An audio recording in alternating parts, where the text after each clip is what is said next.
Good morning, everyone. My name is Malik and today I'll be discussing the history of Bionics. Now, can anyone tell me what the definition of Bionics is? Yes. If I do recall, bio is means like something of life in Greek, and ik means life. Yeah, that's absolutely correct. So the word bionic was coined by Jack E. Steele in 1958, possibly originating from the technical term bion from ancient Greece, meaning unit of life, and the suffix ic, meaning like, in the manner of, or lifelike.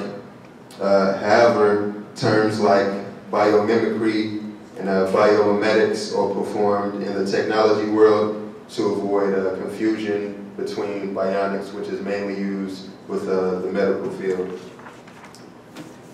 Now, I'm going to discuss two topics of bionics. Really, it applies to a lot of things like nature, computer science, surgery, and a lot of other robotics as well. So I'm going to kind of touch on all of those. But computer science is the study of certain biological functions, especially those relating to the brain, that are applicable to the development of the electronic equipment, such as computer hardware designed to operate in a similar manner. And we also have the surgery, which is the technique of replacing a limb or part by an artificial limb or part that is electronically or mechanically powered. All right, so now some say that bionics uses the bio out of biology and also the mix out of electronics. And the discipline of bionics represents the effort to turn living matter's rich inventory of ideas to the purpose of developing technical systems. The technological potential of living nature was recognized centuries ago by Leonardo da Vinci as he attempted to exploit the principles of bird flight to design a flying machine. And in more recent times, we have Ingo Richterberg. And now, Ingo Richterberg is a German researcher and professor in the field of bionics and is a pioneer of the fields of evolutionary computation and artificial evolution. Another area where bionics has had enormous practical importance has been in the application of biological principles in computer science. These have not only led to the development of new high-performance computers and computer architecture, also parallel processors, but also has given the rise to the development of the so-called biocomputer, which is made by Leonard Adleman. And he is a computer scientist and a professor. He is known for being a co-inventor of the RSA crypto system in 1977 of DNA computing. And just a little bit about the RSA itself. It is one of the first practical public key crypto systems and is widely used for secure data transmission. The encryption key is public and differs from the decryption key, which is kept a secret. And then we also have, the conscious copying of examples and mechanisms from the natural organisms in ecology is a form of applied case-based reasoning, treating nature itself as a database of solutions that already work. And proponents argue that the selective pressure placed on all natural life forms and minimizes and removes failures. Roughly, we can distinguish three biological levels in the fauna or flora, after which technology can be mimicked, and that is the natural methods of manufacture, imitating mechanisms found in nature, also studying organizational practices from the social behavior of organisms. And we have Velcro first up, which is one of the most famous examples of biomimetics. And in 1948, the Swiss engineer George de Mestral was cleaning his dogs with burrs, which is a seed of dry fruit that has like thorns or teeth on it. And he picked them off his dog. Well, the dog picked it up when he was on a walk realizing that the hooks of the birds clung to his fur. And we also have Julian Vincent Drew from the study of pine cones, which was developed in 2004, and it helped come up with the smart clothing that adapts to temperature. And he wanted a non-living system which would respond to changes in moisture by changing shape. And the smart fabric does this thing where it opens up when whoever wears it is warm and sweating, and then it shuts tight when it's cold. And we also have the cat's eye reflectors, which was invented by Percy Shaw in 1935. After studying the mechanisms of cat eyes, he had found the cats had a system of reflecting cells known as tapetum lucidum, which was capable of reflecting the tiniest bit of light. And I have a quick video to show y'all.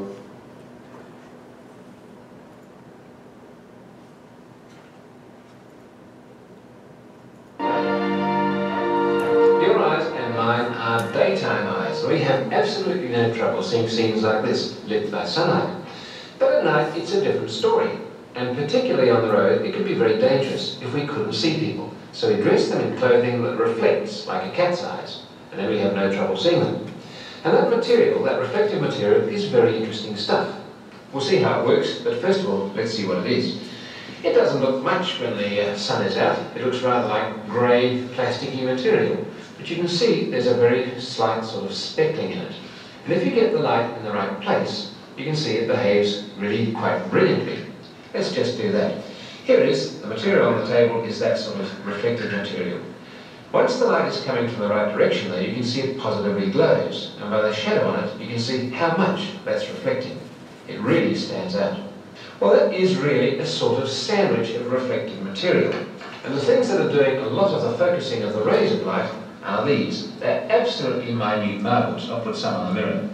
They're tiny little glass beads or bubbles, and they bounce around there like round grains of sand. And that spherical shape, that ball shape, is very important for the way they behave. It's really what makes the material reflect, because it's a sandwich of those and silver and blue.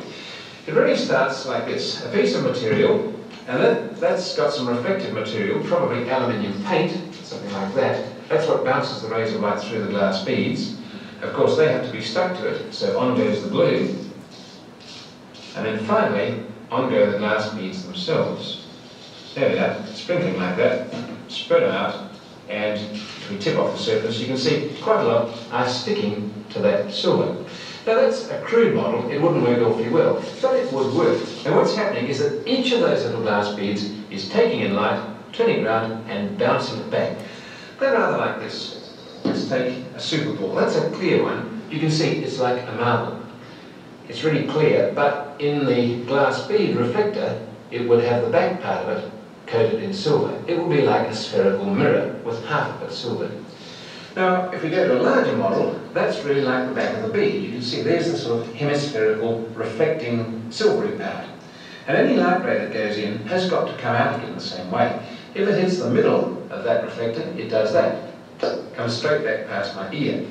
Even if I turn the bead round a bit, it will still come back pretty well at me, directly at me. And even if it hits the side of that bead, it might bounce off, but as long as it hits more of the silvering, it'll eventually come out the way it went in. And that's just one of the glass beads. Now, a piece of material like that, you've got thousands or even millions, each one of them turning light rays around and throwing it back at you. So it's no wonder that it reflects. And it reflects not just in silver, but in many colours. You can get this stuff in red, which you can put on the back of your jacket if you're a cyclist. Or you can trim all your clothes in it, so everybody can see your outline. And road workers use it and make jerkins and stuff, so that they really stand out in the middle of the night, as long as there's a light on them. And of course, it's a car light. And you can get all sorts of things like zips and do up your clothing with them. So why don't you get some of this stuff and do up your bicycle? You'll glow in the night and you'll really be safe.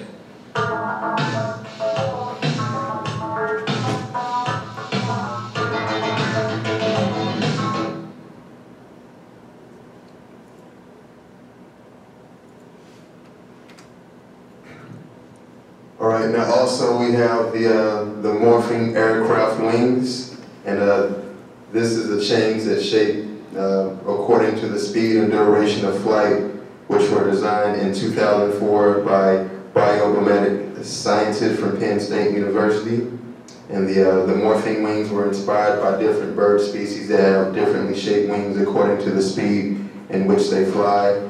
In order to change the shape and underlying structure of the aircraft wings, the researchers needed to make the overlying skin also be able to change, which their design does by covering the wings with fish-inspired scales that could slide over each other. And in some respects, this is a refinement of the swing wing design.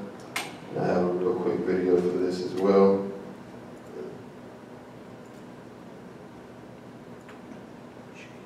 We've been researching very heavily the idea of morphing aircraft, so shape-changing aircraft to affect flight control, but rather they change the shape of their wings to affect flight control. The original flight, Wright brothers flight, didn't have conventional flaps. It had a wing twist phenomenon. So the wings were very lightweight and they twisted them to get flight control. So that, you could say, would be the original motivation, or the original morphing effort.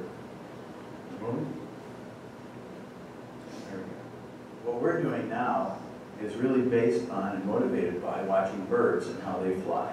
If you look at a bird, it has maybe 100 feathers along its wingspan, and it'll move 3 or 4 of them together as one muscle. And so it can make one go up and one go down. So it can create sort of a serpentine shape along the profile of its wing. We can't do that with any aircraft, but we can do that with this material. So this is a original version. The thing that makes this contouring possible is a thing called a macrofiber composite actuator. Big word. It's basically a piezoelectric composite. That means that the structure and the actuation device are all one thing. So there's no mechanism like there is in a traditional airplane. So that means it's potentially lighter, and it can do these unusual maneuvers that a bird can do. The material, which was invented in 2000, allows us to do things that we couldn't do with traditional materials, because it's an active material, which means it changes its shape according to an electrical input. People don't like to think high voltage in an aircraft. One of my students figured out a nice lightweight, compact DC conversion device to change the high voltage need to a low voltage need. And the current was minuscule, so really the power was not bad. So the project now is still sort of in the developing stages, where we've built some prototypes, which is a long process. You build some and throw them away. Build new ones, try again. Tested them in a wind tunnel. In the future, I expect this technology to be limited to unmanned aerial vehicles. The FAA is a huge force. It's a good force, but it puts so many roadblocks in terms of new technologies on aircraft that I think it'll be decades and decades before any type of morphing technology shows up on an actual airplane. One of the questions that comes up in morphing, if the Wright brothers had already thought about having a twisting wing to do flight control, why has every airplane past that time used conventional discrete flaps or control surfaces? The answer to that is, in order to twist the wing with a reasonable amount of actuation, the wing has to be very lightweight. Being very lightweight and flexible means it flutters very early, which means the plane can't go very fast. Now we can reevaluate that possibility because we have new materials, and because the materials themselves that form the structure are actually actuation devices as well. So it's sort of a multifunctional system that allows us to revisit this concept that the Wright brothers more or less started. My particular area of focus is on autonomous systems.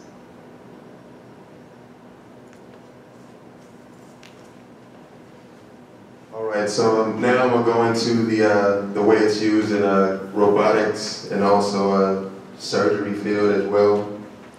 So in robotics, bionics and biomimetics are also used to apply the way animals move to the design of robotics.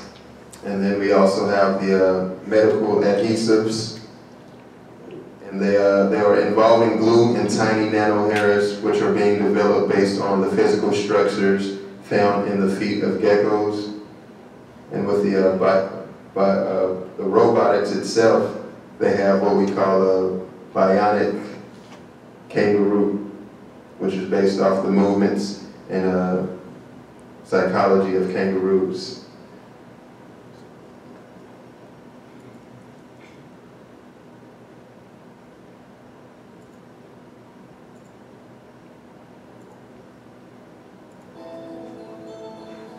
Meet the robotic jumping kangaroo, the world's first digital marsupial. It weighs 7 kilograms, is 1 meter tall, though it seems to spend all of its time crouching, and can jump 40 centimeters in the air, almost half its own height. According to engineers, getting it to balance on landing was the real technical challenge, achieved by fine-tuning the movement of the hips and tail. Pneumatic power provides thrusts for jumps, and then fine controls achieved by electric drives inside the machine.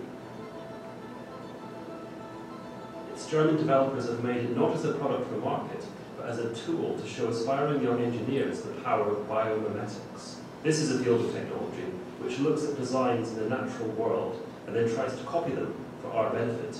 It basically piggybacks on the millions of years of research that occur through evolution and natural selection.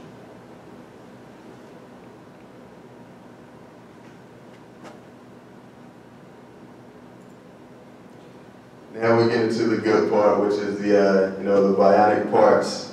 So we have the bionic hand, the first bionic hand, which is actually made in 2007. The Scottish company Touch Bionics launched this, and it was the first commercially available bionic hand named iLim hand.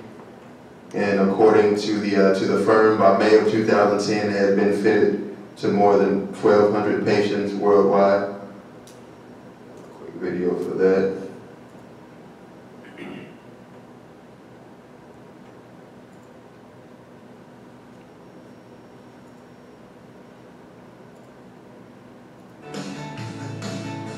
This is the new iLim Ultra version. It works really, really well. It now has more dexterity in terms of it can move the thumb. The ease of use, not only in terms of controlling it with muscle signals, but also the app that not only allows you to configure the different parts of the hand, but also to activate certain custom grip modes on the spot.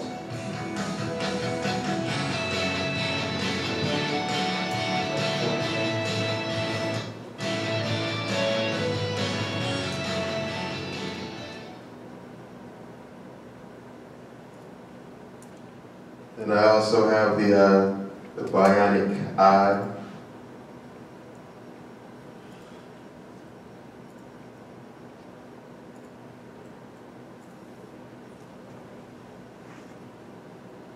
This man is Rob Spence, and he makes films.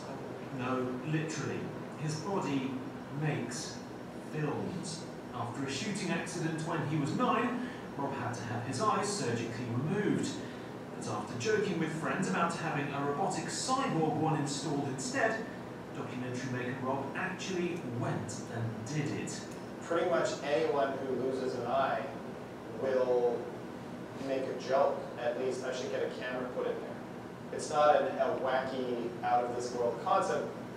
Years of hard work and research have left him with this, a tiny camera implanted in his eye socket, which transmits video wirelessly to screens, TVs, hard drives and cameras.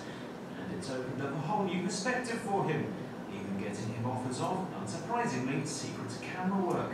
One very high-up news executive said, would I like to go to Iraq with my prosthetic eye and see what I could see there? Because sometimes when you have a giant camera, it's not such a great idea in a war zone. I recently traveled around. But instead, sci-fi fan Rob went around the world making a documentary on cyborgs alongside the makers of the computer game Deus Ex. That game features a cyborg from the future. Here's one from today.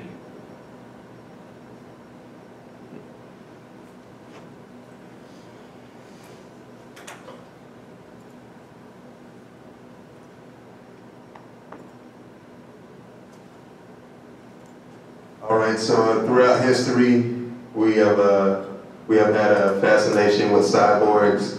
In 1970, they had the $6 million man, the cyborg, and I guess kind of more present day, it's kind of old as well. We got the famous Terminator as well. And then we get into how far technology has came as of recent years, and I have a video for the first real bionic human.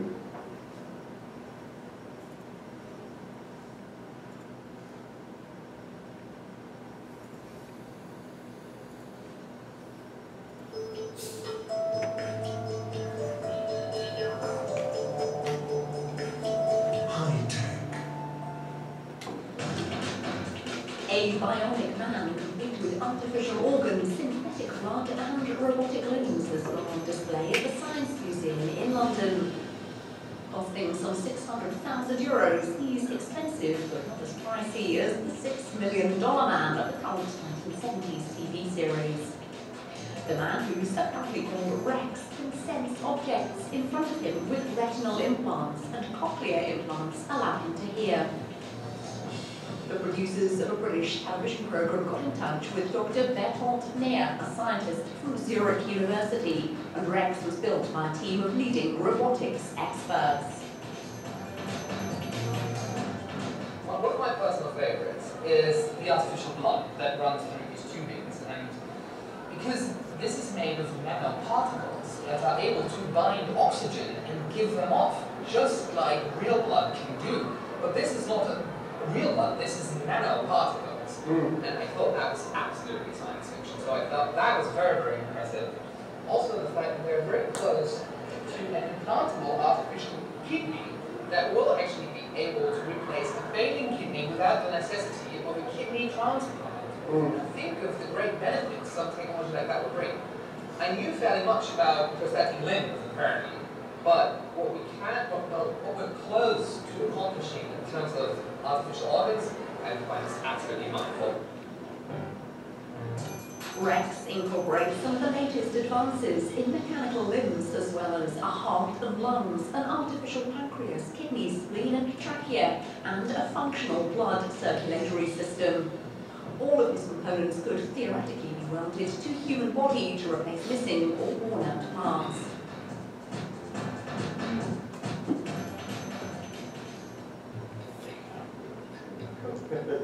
Meanwhile, Matteo Borfont lost his hand to illness a few years ago and has now become the first Dane to be fitted with one of the world's most advanced artificial hands.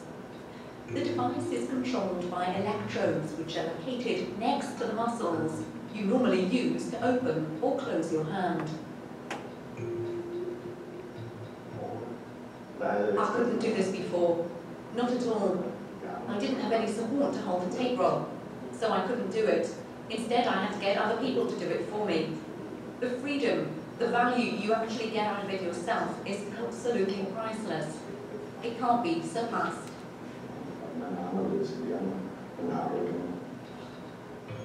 The hand can move all the fingers and grip in 7 different ways. Matteo is able to use it for fine motor skills like pegging, washing, just as he would normally have done.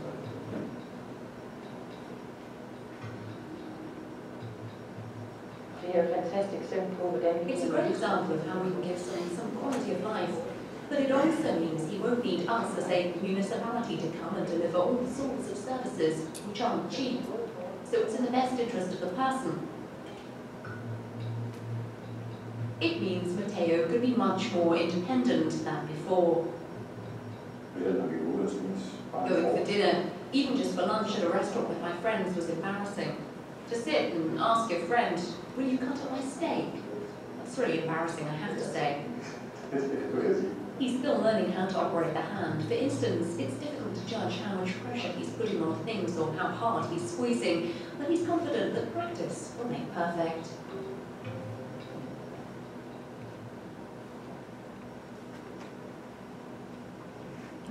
All right, so as you can see, we've came a long way with technology, and Bionics is used in many different ways in society nowadays, and I'm definitely looking forward to see where technology takes us in the future.